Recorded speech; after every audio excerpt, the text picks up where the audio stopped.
فأعوذ باللہ من الشیطان الرجیم بسم اللہ الرحمن الرحیم۔ سورہ فاتحہ کا سلسلہ جو ہم نے شروع کیا تھا سورہ فاتحہ کے حوالے سے، تو ہمارے موضوع اور درس اور تفسیر تھا الحمدللہ کا۔ الحمدللہ میں ہم نے اپنے حد الامکان اور اپنے استطاعت اور اپنے پیمانے اور کم علمی کے اندازے میں یہ کوشش کی کہ ہم یہ سامعین کو، اپنے آپ کو یہ محسوس کرا لے کہ الحمدللہ میں اللہ تبارک و تعالیٰ نے دو معنویت ہے اس کے۔ ایک معنویت اس کے یہ ہے کہ آپ اللہ تبارک و تعالیٰ کا حمد اور تعریف و ستائش اس حال میں کرتے ہیں کہ صرف اور صرف آپ ہی، آپ کا ذات جو ہے وہ حمد اور تعریف کے قابل ہے اور آپ اس کا اقرار کرتے ہیں۔ ایک تو اس میں یہ پہلو تھی۔ دوسرا پہلو یہ تھا کہ جب آپ نے وہ اقرار کر لیا اس کیفیت میں، تو آپ کی کیفیت بندگی کی ہو گئی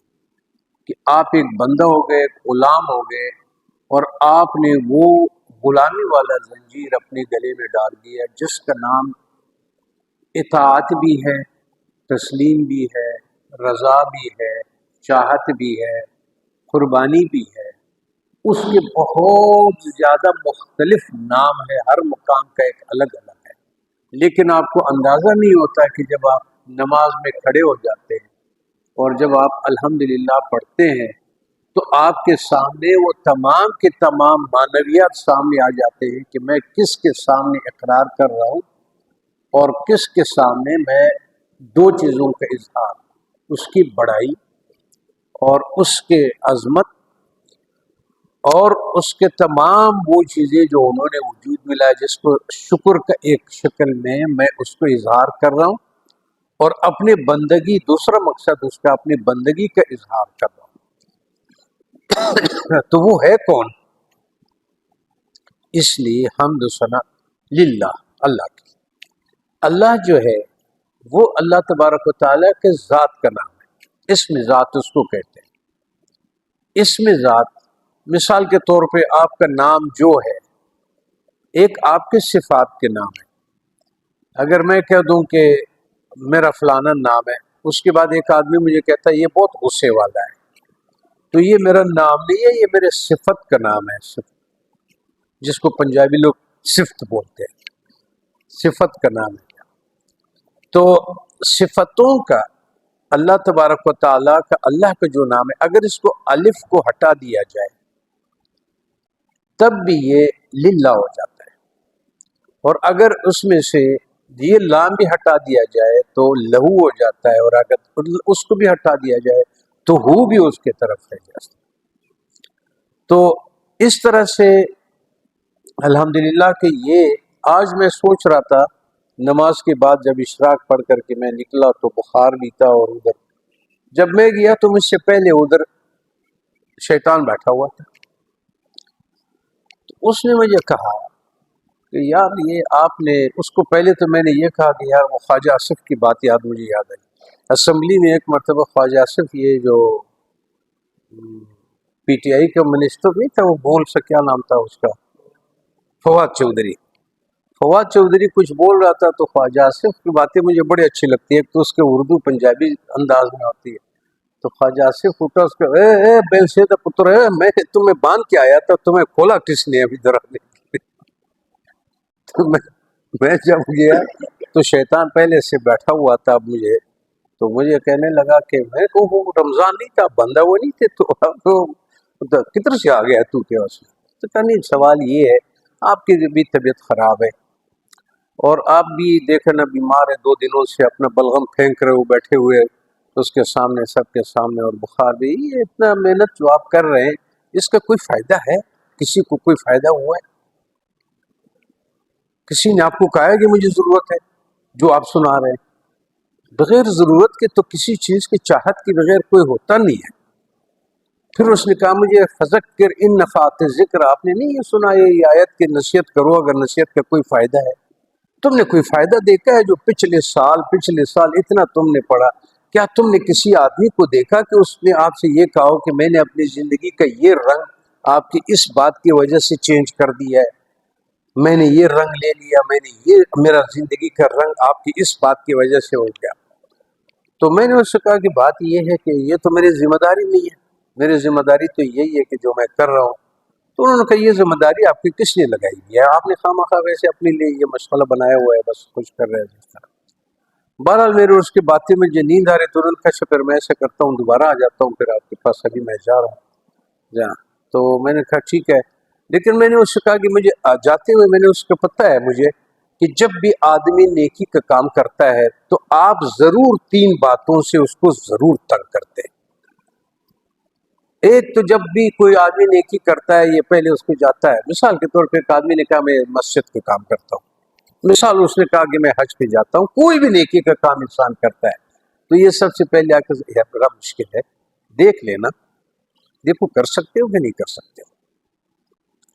پہلے یہ اس سے روکنے کی کوشش کرتا ہے، تو مجھے اس نے یہی کوشش کی کہ روکنے کے کہ اس کا وہ کیا۔ پھر وہ دوسرا جب اس نے دیکھ لیا کہ اس نے وہ آگے قدم اٹھا لیا، نہیں میں نے کرنا ہے، اللہ کا توکل لے کر کے اس نے بسم اللہ کر دیا، اس نے دیکھا کہ یہ کہ 2 قدم تو آگے چلا گیا۔ اب دوسرا قدم وہ کیا تنگ کرے گا؟ دوسرا قدم اس کو بولے گا دیکھو نا کوئی آپ کا ساتھ تو نہیں دے رہا ہے نا، دیکھو آپ اتنا محنت کر رہے ہیں نا۔ تو دوسرا تو کسی نے بھی آپ سے نہیں پوچھا یار، کوئی ساتھ دیا اس نے، یا اس کا پیر بھائی یا اس کا جو بھی اس کے ساتھ زندگی میں شریک ہے، کہتا ہے دیکھو نا فلانی نے تو کوئی کام نہیں کیا، اور آپ بس یہ آپ ہی گناہ گار ہے اس کام کرنے کے لیے اس طرح۔ تو مجھے بھی کہہ رہا تھا کہ یہ آپ ہی ہے جو دیکھو نا کسی نے تو آپ کو ایسا کوئی بات نہیں کی کہ ہاں یا مجھے ضرورت ہے یا میری زندگی میں اس باتوں سے کوئی فائدہ ہوا ہے جس طرح۔ تو اب جب اس نے مجھے کہا میں دوبارہ آؤں گا تو مجھے پتہ ہے جب دوبارہ آئے گا وہ کیا کہے گا۔ دوبارہ جب آئے گا جب آدمی اس مقام سے بھی گزر جاتا ہے کہ نہیں توکل ہے میں کر لیتا ہوں، مجھے دنیا کی پرواہ نہیں ہے، پہلے وہ قدم اٹھایا، دوسرا انہوں نے گلے شکوے کی طرف لے گئے کہ اس سے گلا کر، اس سے شکایت کر، اس سے شکایت کر۔ جب اس نے دیکھا کہ اس مقام سے بھی وہ نہیں روک نہیں سکا روکنے، تو جب اس نے دیکھا کہ اس نے کر لیا، اس کے بعد اس کو آ کر کے کہتے یار تم جیسے آدمی تو دنیا میں ہے ہی نہیں، جو تم نے کیا ہے نا ہوئے ہوئے۔ اب اس کے کپڑوں میں جیسے آدمی موٹر سائیکل پہ بیٹھا ہوا ہوتا ہے نا، اس کے کپڑوں میں ہوا آ جاتا ہے تو وہ تھوڑا سا پھول جاتا ہے، اور اس میں احساس بہتری اور احساس ہوتا ہے۔ یہ آدمی کوئی چھوڑتا کہیں بھی نہیں ہے۔ تو جب وہ چلا گیا میں دوبارہ اٹھا اور میں آج یہ کہہ رہا تھا، میں نے کہا یار یہ تو میں نے الحمدللہ کا کہا، واقعا میں نے اس پہ غور کیا کہ جب میں نے خود اس کو نہیں سمجھا اتنا تو ان کو میں کیا سمجھا چکا ہوں، کیونکہ وہ مجھے کہہ رہا تھا دیکھو روزہ بھی ہے، تم لوگوں کو بٹھا دیتے ہو، اور اس کے بعد پھر دیکھو نا کوئی تھکا ہوا ہے، کسی کے گھٹنوں میں درد ہے، کسی کو نیند آ رہی ہے، کہتا ہے تو یہ کوئی طریقہ ہے جو تم نے شروع کیا ہوا ہے کہ ان کو بٹھا بٹھا بٹھا کر کے اس کا کوئی فائدہ نہیں۔ یہ سارے باتیں ہمارے آج خوب گپ شپ ہوئی، لیکن مسئلہ یہ ہو گیا کہ مجھے جلدی نیند آ گئی، ورنہ وہ تھوڑا اور دیر بیٹھ جاتا میرے ساتھ، لیکن وہ چلا گیا جلدی کہ اس کو نیند آ رہی۔ بہرحال اس نے کہا میں دوبارہ واپس آؤں گا، اب جب آئے گا تو پتہ نہیں کیا بولے گا، پھر کیا بحث مباحثہ کرے گا۔ تو پھر مجھے خیال آیا کہ میں آپ لوگوں سے پوچھوں کہ یار واقعا اس کا کوئی جو ہم لوگ کر رہے ہیں اس کا کوئی سمجھ آ رہی ہے، یا اتنا بات کر سکتے ہیں اپنی بے علمی میں کہ اس کو سمجھ آ جائے، اگلے کو یہ محسوس ہو جاتا ہے کہ یہ کیا کہہ رہا ہے یا اس کا کیا مقصد ہے اس کا کہنے کا۔ کیونکہ میرا ان میں سورہ فاتحہ چونکہ میں نے اپنے روحانی استادوں سے جو اس کے مقامات اور سلوک میں جو اس کا اثر دیکھا ہے، آپ یقین مانیں کہ اس طرح سے ہے کہ جس طرح آپ انسان کو زندہ رہنے کے لیے آکسیجن کی ضرورت ہے، تو اللہ تعالیٰ نے آکسیجن کو مفت کر دیا ہے۔ انسان کا 8000 فٹ اگر آپ اوپر جاتے ہیں تو 8000 فٹ تک آکسیجن موجود ہے۔ 8000 فٹ کے بعد اگر آپ نے جانا ہے، اتنے آپ کو پر و بال مل گئے تو پھر آپ اپنے بندوبست کریں آکسیجن بھی لے جائیں، لیکن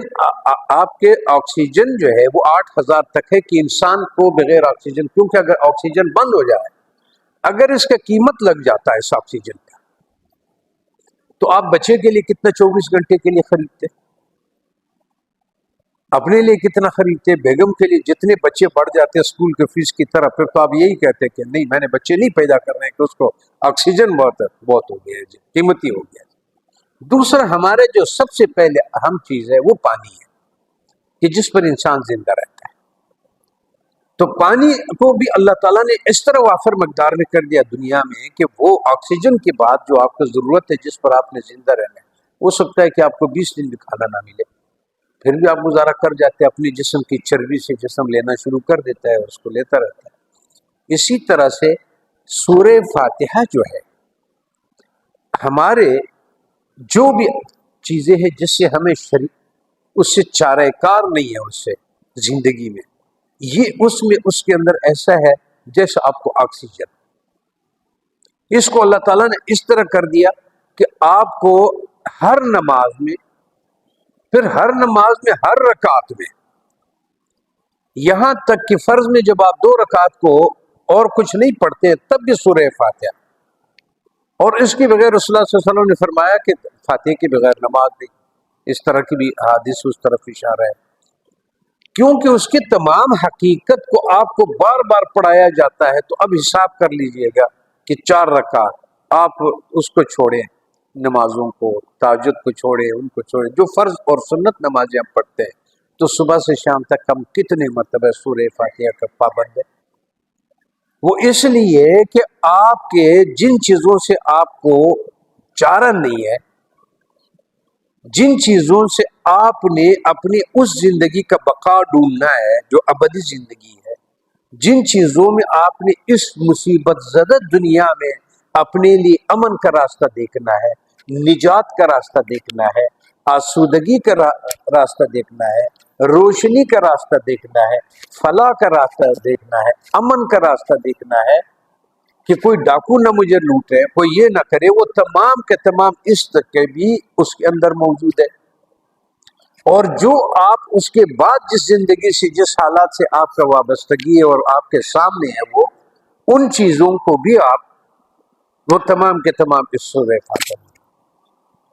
اس کا قیمتی ہونا، لازم ہونا، اور اس کا ایک مثال ہم دیتے ہیں کہ سانس ہے، یہ سانس کو جو میں نے کہا اس کی قیمت اس کے لیے بہت کم ہے، یہ تو ایک مثال کے لیے میں نے دیا، کیونکہ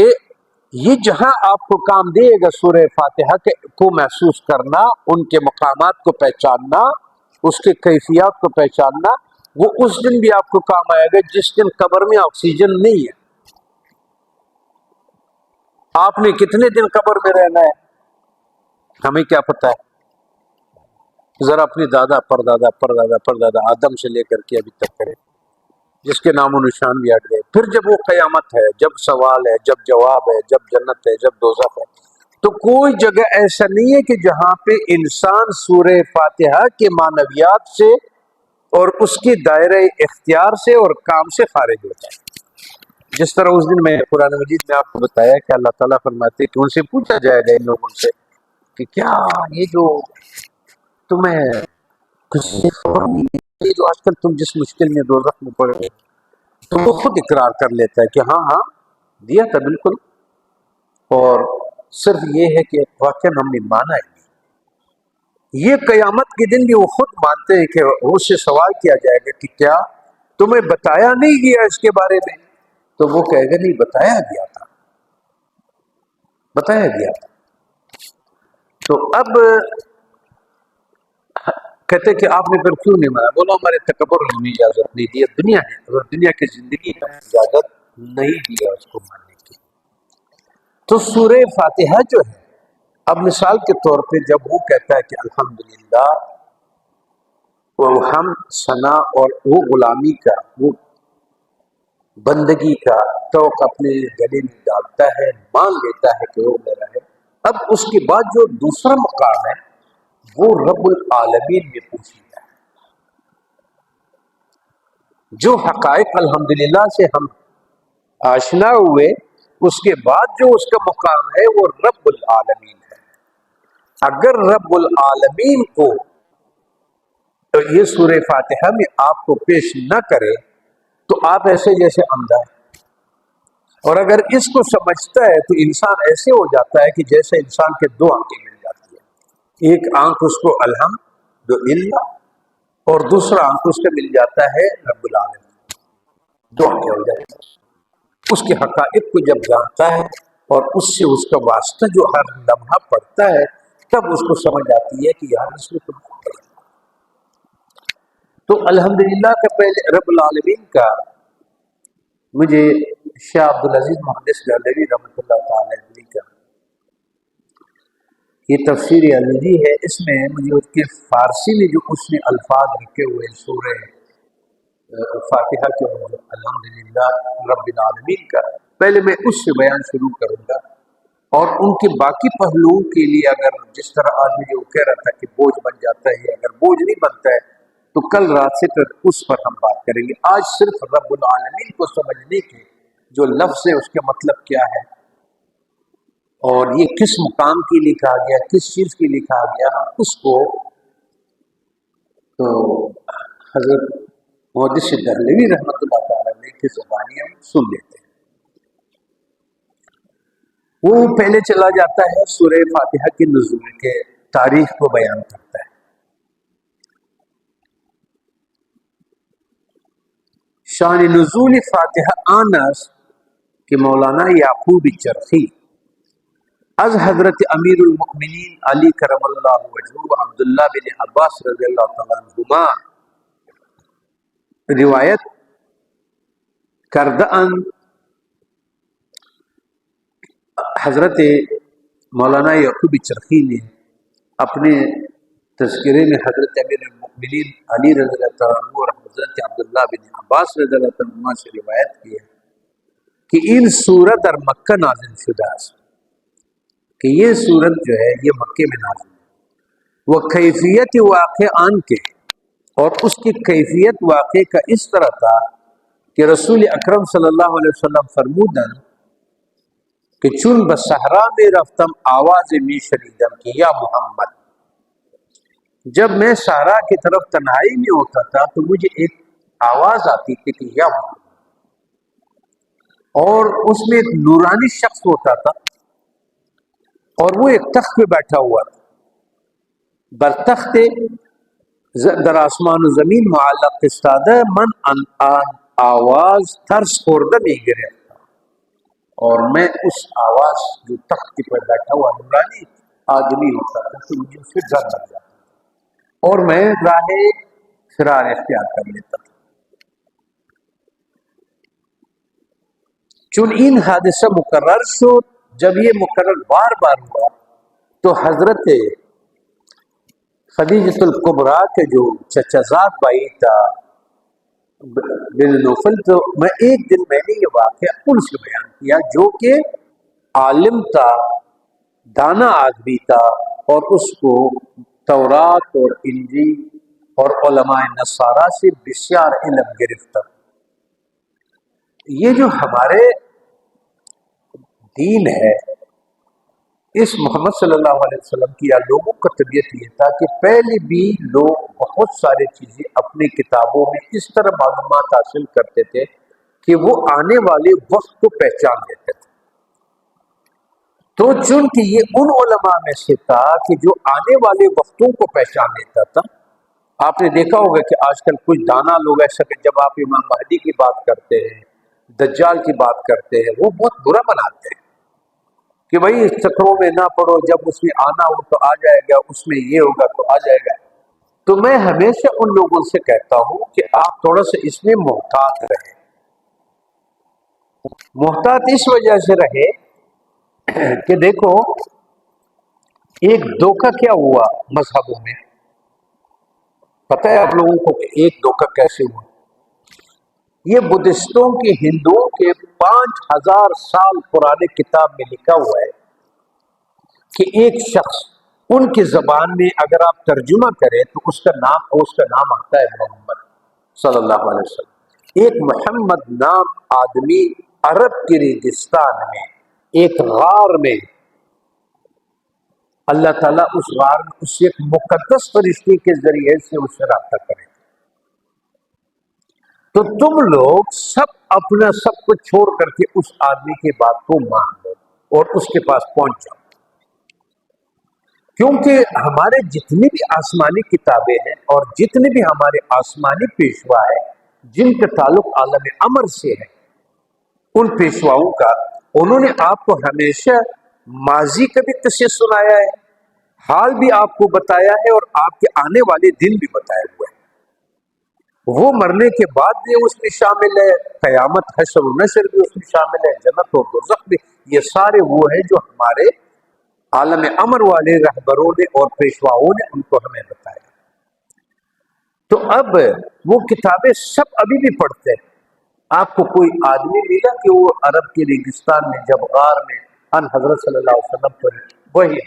نازل ہوتی، اقرأ باسم ربک الذی خلق، پڑھ اس سے، تو کیا کسی کو پتہ چلا؟ وہ کوئی آیا اور اس نے کہا کہ ہاں بھائی یہ تو وہی ہے جس کا ہمیں بتایا گیا ہے، اور جس نے اس کتابوں سے پہچان بھی لیا اس نے بولا نہیں نہیں مخالفت کرنی ہے، تو انہوں نے کہا کیوں؟ کہا کہ ہماری سرداری خراب ہو جائے گی، ہمارے فلاں خراب ہو جائے گا۔ تو انسان کو ہمیشہ اللہ تعالیٰ ان کو اس طرف دکھاتا ہے کہ جو حق آنے والا ہو تو اس سے پہلے اس کو مذہب بتاتا ہے۔ تمام کتابوں میں احمد آیا ہوا ہے کہ ابھی بھی آپ عیسائیوں سے پوچھ لیں،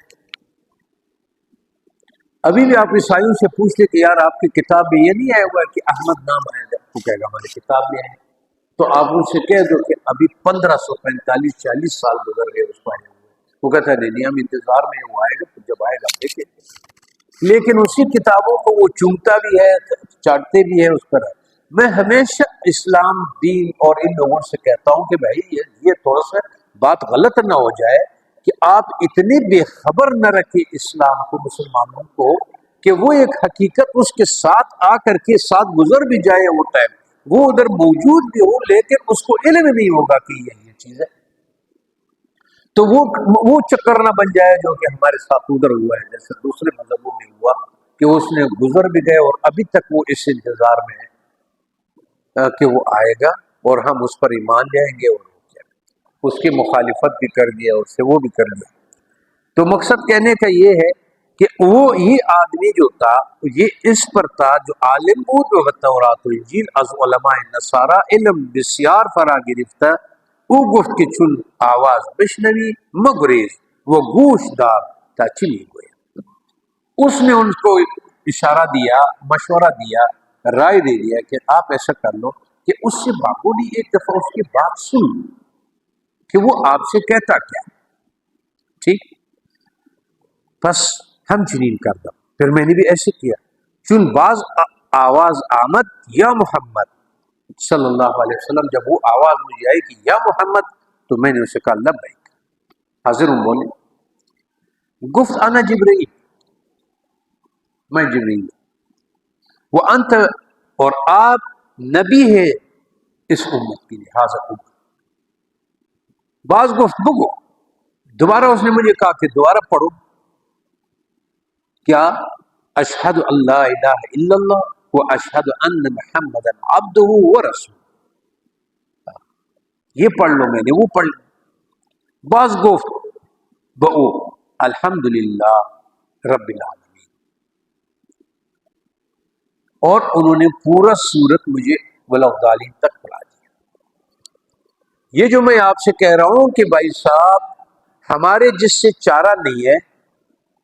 عالم امر سے، شریعت سے، اور ہمارا علم سے، عمل سے اور اخلاص سے جو ہمارا چارہ نہیں ہے، نبیوں کے راستے کے بغیر ہمارا چارہ نہیں ہے، آسمانی کتابوں کے علاوہ ہماری چارہ نہیں ہے، نجات نہیں ہے، وہ تمام کے تمام مغز اور تمام اس کی روح جو ہے وہ اس کے اندر، اس سورہ فاتحہ کے اندر موجود ہے، جو رسول اللہ صلی اللہ علیہ وسلم کو جبرائیل علیہ السلام نے پہلے ادھر سے اقرار کروایا کہ الحمدللہ۔ اب کس کا؟ رب العالمین، ستائش و ثنا برائے خدا۔ ان سے کہا کہ ستائش و ثنا اللہ کے لیے ہے۔ وہ کیوں؟ اس کی وجہ ہونا چاہیے کہ ستائش کا وہ، کہ اس لیے کہ وہ پروردگار عالم ہے، پروردگار عالم ہاس، وہ پروردگار ہے۔ اب پروردگار اگر ہم اردو میں اس کا لفظ کہتے ہیں پالنے والا،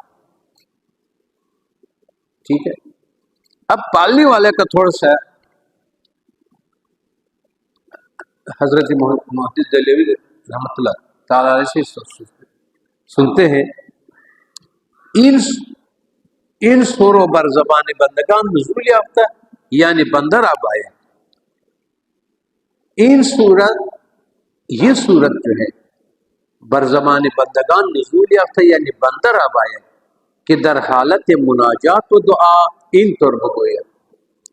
یہ جو ہے اس کی کیفیت کیا ہے؟ جب بندہ یہ پڑھ لیتا ہے تو اس کی کیفیت ایسی ہو جاتی ہے کہ جیسے ایک بندہ کیفیت التجا میں آ جاتا ہے کہ الحمدللہ رب العالمین، اے میرے پروردگار، ہاں تمام ستائش تیرے ہے اللہ. اللہ کون؟ جو کہ میرے جہاں اور عالم کے پالنے والا ہے. اور اس کو اب اس کی تھوڑا سا اس کی تشریح کر فرماتے ہیں. یہ تو ہو گیا آپ کے دعائی کیفیت، یہ تو ہو گیا بندگی والی کیفیت. اور رب العالمین کی کیفیت کیا ہے؟ وہ صفت رب العالمین برائے آن آوردہ. اور اس الحمدللہ کے بعد رب العالمین کو اس لیے رکھا گیا ہے اس جگہ پر کہ تا ستائش و ثنا خاص بیک ذات باری تعالی کر، زیرا کی ان صفت در غیر او تعالی موجود نہیں. جس طرح سے حمد اور ثنا کے قابل صرف وہ ذات ہے کہ جو ہم اس طرح حمد و ثنا کرے جو عبادت میں آتا ہے، بندگی میں آتا ہے. اس طرح حمد و ثنا کے قابل کوئی نہیں ہے دنیا، وہ واحد وہ ذات ہے. اسی طرح سے ہمارا اور دنیا کا پرورش اور پالنے والا بھی کوئی نہیں ہے، وہ بھی وہ ہے. تو ادھر صفت کی طرف آ گیا اور ادھر ذات کی طرف تھا. ٹھیک، تو صفت رب العالمین برائے آن آوردہ تھا ستائش و ثنا خاص بیک ذات باری تعالی گردد، زیرا کہ ان صفت در غیر او تعالی موجود نیست. تفصیل ان اجمال آن کی ربوبیت، اس کی تفصیل یہ ہے کہ رب ربوبیت یعنی پروردگار ہمارا پالنے والا، رب اور ربوبیت پالنے والا جو پرورش کرتا ہے، بمانی پرورش کردن. اب وہ تھوڑا سا باریکی میں اس کو آپ کو شکلیں بتاتا ہے. یعنی چیز را بتدریج، یا چیز را بتدریج، جیسے آرام آرام سے کسی چیز کو آپ آہستہ آہستہ اپنے اوپر مقام تک لے جاتے ہیں. مثال کے طور پہ جیسے دانے کو آپ نے ڈال دیا، وہ تھوڑا سا باہر نکلتا ہے، پھر اس کے بعد آہستہ آہستہ جاتا ہے، پھر اس کا ایک درخت بن جاتا ہے، پھر درخت سے وہ ہو جاتا ہے، پھر پتے نکلتے ہیں، پھر شاخیں نکلتی ہے، پھر اس کے بعد اس کا اصل مقصد جو ہے پھل ہے، وہ پھل نکلتا ہے. تو یہ اس کو کہتے ہیں پرورش. صحیح. یعنی چیز را بتدریج بحد کمال او رسانیدن، مثل باغبان کہ تخم در زمین می کارت وہ چن نحال شود، جب وہ بن جاتا ہے، کیا کہتے ہیں اردو میں نحال کو، وہ تو بآب دادن و شاخ بریدن وغیر ذالک تربیت آنمی کنت تا بحد کمال خود رسد و برگ و بار آرد ہمچنین. اسی طرح پدر و مادر در حق فرزندان ان ربوبیت کا ہی خاص مباشر. تو گاہے ایسا ہے کہ جیسے ماں باپ کو آپ تصور پہ، یہ اب ہمیں چھوٹا مثال دے رہے اس بڑے مثال کو سمجھانے کے لیے کہ جس طرح ماں باپ ہے، کہتے ہیں اس کی پرورش کر رہا ہے، اس کو دودھ پلا رہا ہے، اس کو تعلیم دے رہا ہے، اس کو کپڑے دے رہا ہے، اس کو کھانا دے رہا ہے، اور وہ ساتھ ساتھ میں ترقی کرتا جاتا ہے اور پرورش پاتا ہے. تو وہ برگ بار و مثل پدر و مادر کے در حق فرزندان خود این عمل میں نمایاں، یا باغبان کے در حق یک باغ و این عمل می کند، یا بادشاہ و امیر در حق متوسلان و لشکریان خود این قسم ربوبیت خاص را هیچ کس از موحد و مشرک قابل عبادت نمیدان. لیکن اس طرح کی پرورش جو ہے وہ کوئی بھی آپ کا ایسا پرورش نہیں ہے کہ جو آپ اس پرورش والے کے عبادت کریں، کیونکہ یہ جو ماں باپ ہے، وہ جو ہاری ہے، وہ جو پانی ہے، وہ جو باغبان ہے، وہ جو کچھ انہوں نے پیدا کیا، انہوں نے صرف پالنے والے کی چیزوں کو اسباب بنا کر کے آپ کو وجود کیا، آپ کی نظر پھر بھی اس پر ہے جس نے اس کو کیا۔ تو جب آدم علیہ السلام نے کہا کہ الحمدللہ، وہ تو پہلے تو الحمدللہ ہو گیا، اس کے ثنا اور اس کے حمد اور اس کی ستائش و تعریف، اس کے بعد کہا رب العالمین، وہ مجھے پالنے والا جس نے مجھے مٹی سے پیدا کر دیا اور جس نے مجھے نیستی سے پیدا کر دیا۔ اور رب کا کیا مقام ہے، اور ہمارے خالق کا، مثال کے طور پہ اس ٹیبل کو کسی نے بنایا لکڑی سے بنایا، اب اس کو وہ تمام ان چیزوں سے بنائے گا جس کو خالق نے ان چیزوں کو پیدا کیا ہے، پھر اس کے بعد اس کاریگر نے وہ ٹیبل بنا لیا۔ اگر آپ اس ٹیبل کو جلا دیں تو جب ٹیبل کو آپ نے جلا دیا وہ خاکستر بن گیا، راکھ بن گیا، آپ اس کاریگر سے کہہ دیں مہربانی کرو اس کو دوبارہ پیدا کرو، تو وہ نہیں کر سکتا۔ لیکن وہ پروردگار، وہ اس کو انسان کو مار دیتا ہے، اس چیز کو تمام رات کو آپ دیکھیں سب سو جاتے ہیں، موت کی طرف چلے جاتے ہیں، کسی کو کوئی خبر نہیں ہے، لیکن صبح پھر جب اس کے سور آ جاتا ہے پھونکنے کا، روشنی کا، پھر سب میں جان آ جاتے ہیں، پھر سب چلتے ہیں۔ اس طرح سے تمام آپ کے نباتات سو جاتے ہیں سردی میں، سب کے سب فارغ ہو جاتے ہیں، اس کو ہو جاتا ہے، اس کے بعد پھر باہر کا وہ جو پھونکتا ہے اس کو پھر دوبارہ زندہ کرنا۔ تو نیز سے پیدا کرنا، اس کا پرورش کرنا ایک بہت لمبی کہانی ہے جب اس پہ آدمی غور کرتا ہے۔ اور اتنی بڑی دنیا ہے جو عالمین کہا ہے کہ اس میں ایک صحابی فرماتے ہیں کہ اس دنیا میں ادھر سے ایک دنیا ہے، اس طرح کی 40,000 دنیا ہے، یہ تو اپنے، اور اس کے اندر جتنی عالم ہے، آپ کے سورج کا ایک عالم ہے، آپ کے چاند کا ایک عالم ہے، رات کے ایک عالم ہے، دن کا ایک عالم ہے، موسموں کا ایک عالم ہے، آپ کے جسم کے اندر ایک عالم ہے، سانس لینے کا ایک نظام ہے، یہ اپنی جگہ پہ ایک عالم ہے،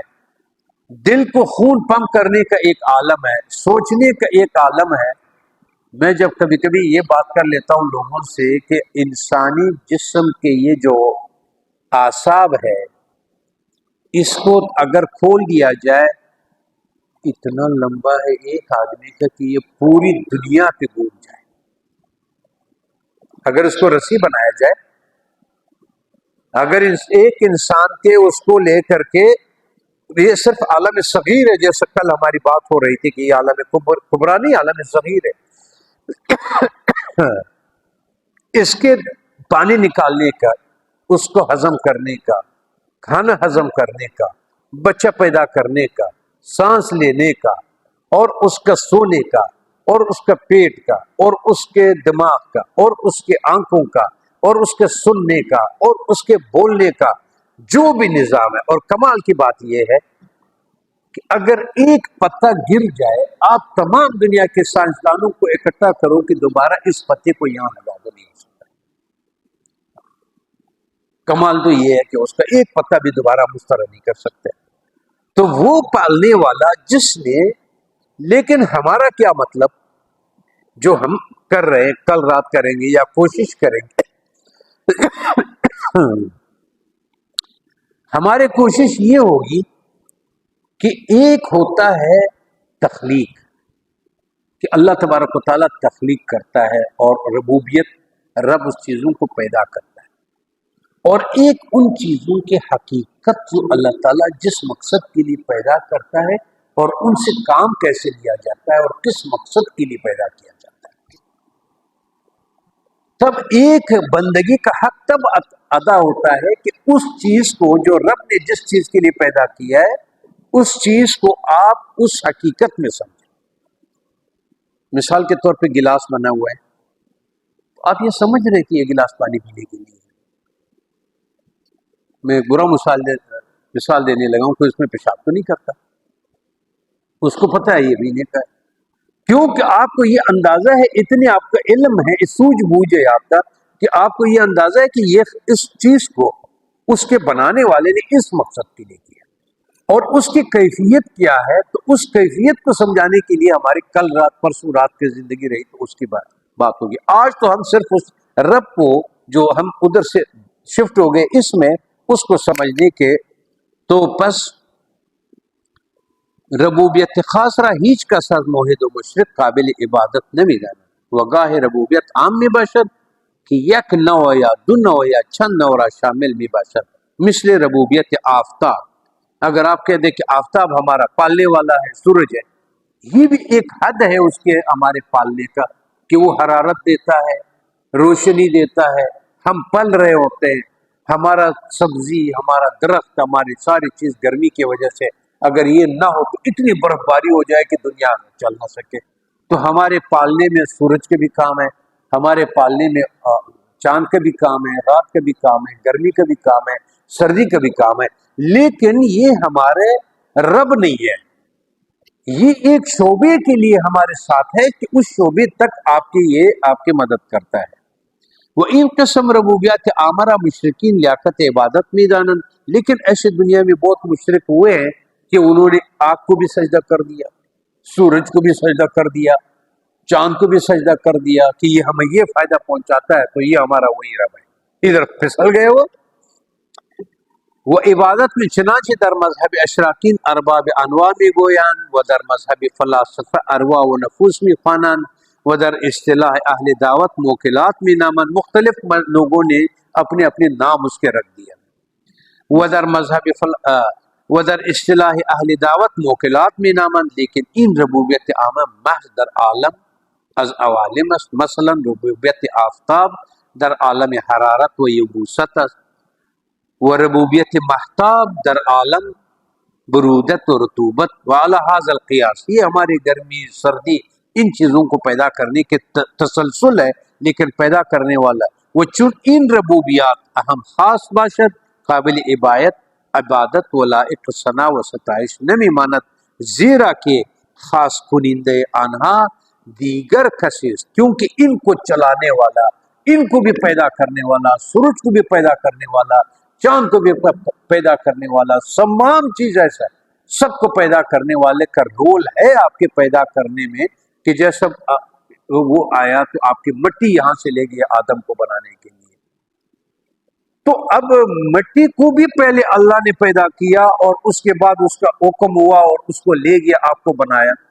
آپ جب ہوش آیا آپ کو، جیسے آپ کے اندر من امر ربی روح آیا تو آپ نے کہا الحمدللہ رب العالمین، آپ نے یہ نہیں کہا کہ الحمدللہ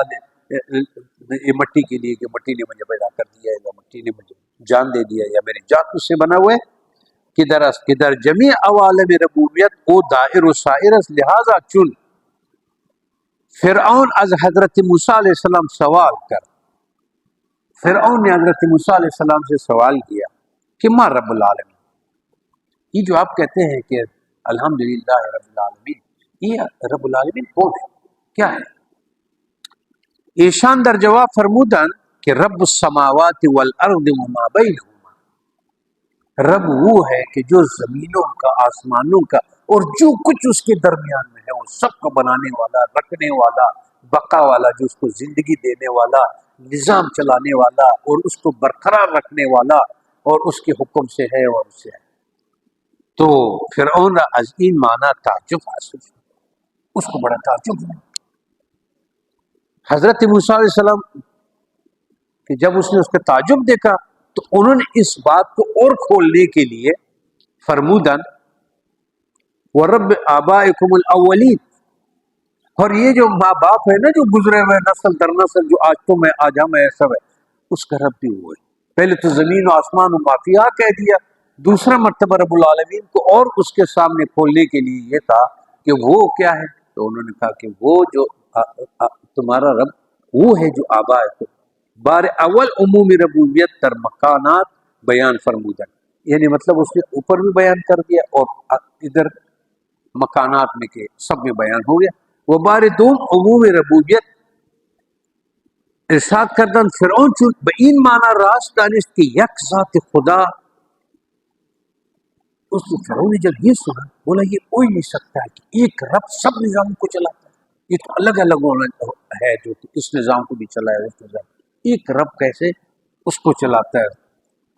موسیٰ علیہ السلام بارسم تو پھر اعتقاد و جنون پیدا کر، وہ حضرت موسیٰ علیہ السلام بارے اس نے اعتقاد، یہ دماغ ٹھیک نہیں ہے اس کا جو بات کر رہے ہیں۔ بارسوں میں ارشاد فرمودن کہ رب المشرق والمغرب وما بینہما، وہ رب جو مشرق اور مغرب اور جو کچھ اس کے درمیان میں ہے وہ سب اس کا رب ہے۔ پس معلوم سے کہ قابل عبادت و لائق ثنا و ستائش ہمان ذات است، پس یہ ایک حق ہے اس کا انسانیت کے ساتھ اور اس رب کے ساتھ کہ وہ اس حقیقت تک پہنچ جائے انسان کہ کیا کہ قابل عبادت اور لائق ثنا و ستائش ہمان ذات است، وہ ایک ذات کہ ہر چیز وہ محتاج است، کیوں کہ ہر چیز اس کا محتاج ہے، و ربوبیت او مقید بجنسی و نوعی و شخصی نیز، اور اس کا رب ہونا کسی ایک جنس کا اور کسی ایک چیز کے لیے نہیں ہے، وہ سب کا رب ہے، نیز سے پیدا کیا ہے اور اسی کو پالا ہے، اسی کو اس مقام تک پہنچایا ہے اور وہ کیا جنسی نہیں و غرضی و عوضی و ربوبیت پورا منظور نیز، اور ایسے پیدا کرتا ہے کہ اس میں اس کا کوئی فائدہ اپنے لیے یا اس ذات میں اضافے کے لیے بھی کچھ نہیں۔ تو درنجہ باید دانست کہ ہر چند ربوبیات غیر او تعالیٰ بظاہر ربوبیات ہیں لیکن در حقیقت، تو پھر ہم پر یہ واضح ہو گئی یہ بات کہ جتنی ربوبیات اور بھی آپ کو پالنے والے ہیں لیکن در حقیقت ربوبیت خاص و عام ہم مختص بذات او تعالیٰ، زیرا کہ حقیقت ربوبیت بدون پیدا کردن شیء از عدم، محض پیدا کردن اسباب انتفاع و پرورش او و قدرت دادن بر انتفاع و رفع موانع انتفاع متصور نیست۔ کوئی ایسا ذات نہیں ہے کہ کسی ایسا چیز کو پیدا کرے، اس کے نقصانات سے اس کو بچائے، اس کے فائدے کی چیزیں ان کو پہنچائے، اس کو زندہ بھی رکھے، اس کو ترقی بھی دے دے، اس کو جان بھی دے دے اور اس کی جان کی حفاظت بھی کرے اور ان کے تقاضے بھی پورا کرے اور ان کے تمام چیز کوئی کمی نہیں ہے اس کے اندر جو ہے، یہ کوئی ذات نہیں ہو سکتا کیونکہ سب مخلوق ہے اور سب رب کے ماتحت ہے اور یہ سب اس نے پیدا کیا ہوا ہے جس طرح۔ تو پھر حمد اور غلامی بندگی کے بعد پھر ہم اس بات پہ آ گئے کہ ہمارا اتنا معرفت ہو، اتنا پہچان ہو کہ ہم ادھر کہیں نہ پھنس جائے کہ کوئی آفتاب یہ کر رہا ہے، مہتاب یہ کر رہا ہے اور وہ کر رہا ہے۔ وہ ان معنی در غیر ذات او تعالی ثابت نیست، غیر ذات تبارک و تعالیٰ کی کسی چیز میں یہ چیزیں ثابت نہیں ہو سکتا، وجود نہیں ہو سکتا، پیدا ہی نہیں ہو سکتا اس طرح، زیرا کہ ارباب دیگر مخلوقات او تعالیٰ را در ربوبیت خود بکار میں برند وہ قدرت بر رفع موانع و تحصیل شرائط ندارد، غایت ما فی الباب آن کی ان ارباب خود نیز از جملہ شرائط و وسائط پرورشن، و لہذا حضرت ابراہیم علیہ السلام یہاں پر جب حضرت ابراہیم علیہ السلام اس مقام پر پہنچا نا تو اللہ تعالیٰ قرآن مجید میں کیا فرماتے کہ جب اس نے ربوبیت کے تمام چیزوں کو پہچان لیا، چکر تو یہ تھا کہ ایک بت بازار میں بکتا تھا کہ یہ ہمارا روزی کا ہے، ایک بت بکتا تھا کہ یہ ہمارے اس کا ہے، صحت کا ہے، دوسرا ہوتا تھا کہ اس بت سے اولاد ملے گا۔ یہ آپ جائے ہندوستان ہندوؤں کے ہاں، ہمارے مشرکین کے ہاں الگ الگ بت پڑے ہوئے ہوتے ہیں، یہاں تک کمال کی بات ہے کہ ہمارے ڈیفنس کے بڑے لوگوں کے گھروں میں میں نے وہ چیز دیکھا، کمال ہے، وہ مسلمان تھا اور کہہ رہا تھا کہ یہ جو ہے اس سے رزق میں اس بت سے جو ہے وہ رزق میں برکت آ جاتی ہے، اس کا تعلق رزق ہے اس سے ہے، نام نہیں لوں گا، آپ کو بھی معلوم ہے اس کے گھر جاتے تھے۔ تو اس نے کیا کہا ابراہیم علیہ السلام نے جب یہ دیکھا کہ یہ انہوں نے مختلف رب بنائے ہوئے، یہ اس کا رب ہے، یہ اس کا رب ہے، یہ اس کا رب ہے، تو انہوں نے کیا فرمایا انی وجہت، میں نے اپنا منہ یعنی اپنی توجہ اور دل کا قبلہ وہ میں نے کیا کیا، وجہ للذی فطر السماوات والارض، جس نے آسمان اور زمین بنائے، ٹھیک، حنیفا وما انا من المشرکین، زمین ایک اسی کا ہو کر میں اسی کا ہو گیا، میں نے اپنا سب کچھ یعنی ہم بھی پڑھ لیا، اللہ کو بھی پہچان لیا، اور رب والے مقام پر عالمین میں سب اس کے حوالے کر دیا۔ اب اس کو آگے اس کا ایک ذہن بن جاتا ہے کہ میں نے کرنا کیا ہے، وما انا من المشرکین، میں یہ شرک کرنے والا نہیں ہوں کہ اللہ تعالیٰ کی ان صفات میں اور ان چیزوں میں جو ہے وہ کسی کو شامل کر دو کہ یہ فلاں دے رہا ہے، وہ دے رہا ہے، وہ دے رہا ہے۔